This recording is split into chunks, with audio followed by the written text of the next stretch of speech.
Hello students, I am physics teacher Manish and we will discuss about the derivation of equation of motion by velocity time graph.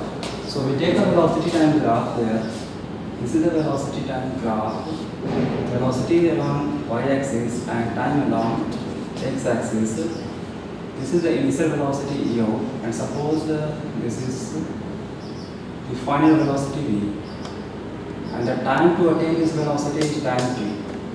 So we have to prove the three equations, that is v is equal to u plus at, x is equal to t plus half at square and v square is equal to u square plus 2s. So the first equation, to prove the first equation, we will use this one. This is the this is point O, this is point A, B, C, D. Okay. From the graph, BC represents change in velocity. Change in velocity. BC represents change in velocity,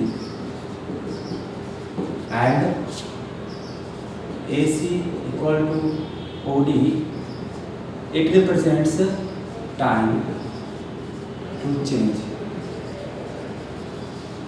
So from graph, BC is equal to change in velocity, that is equal to v minus u, and time is equal to AC is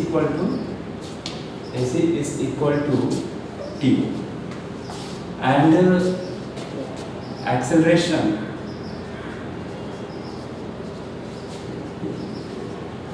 students, this is, suppose this angle, assume this angle with theta.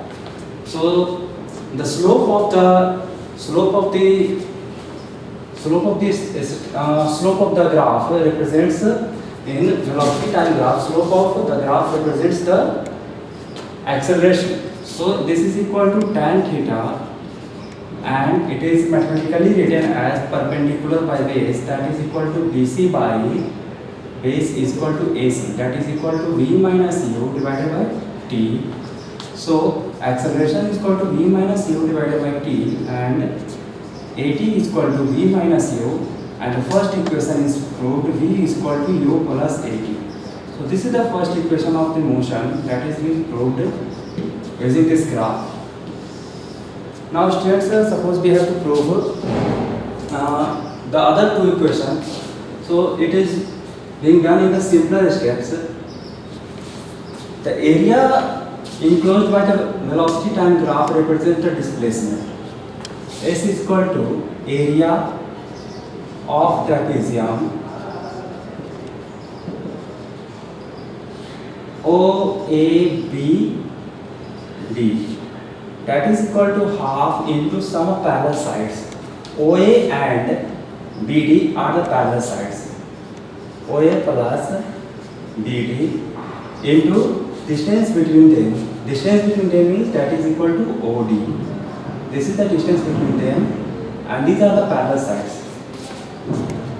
Here OA is equal to initial velocity u, BD is equal to final velocity v, and OD is equal to time taken t. Thus we get S is equal to half u plus v into t.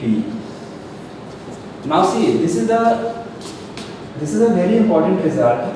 From here we can prove the other two equations using equation number 1.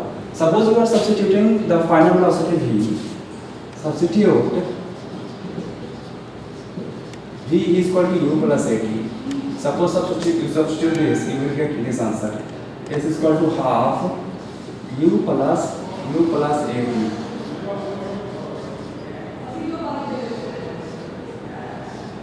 into t, and you will get this one, 2u plus u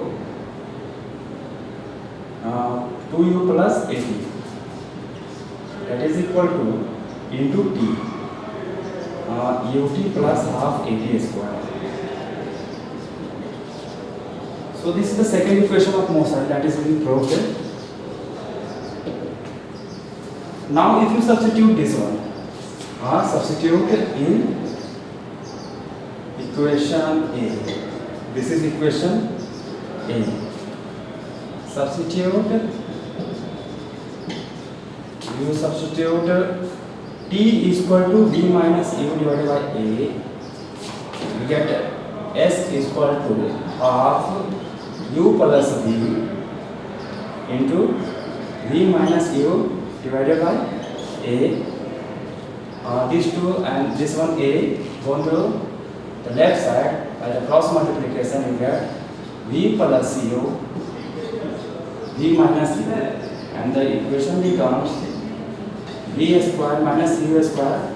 This is the factorization of V square minus U square, that is V minus U into V plus U, and thus we get V square is equal to U square plus 2AS. This is the third equation of motion. That's all.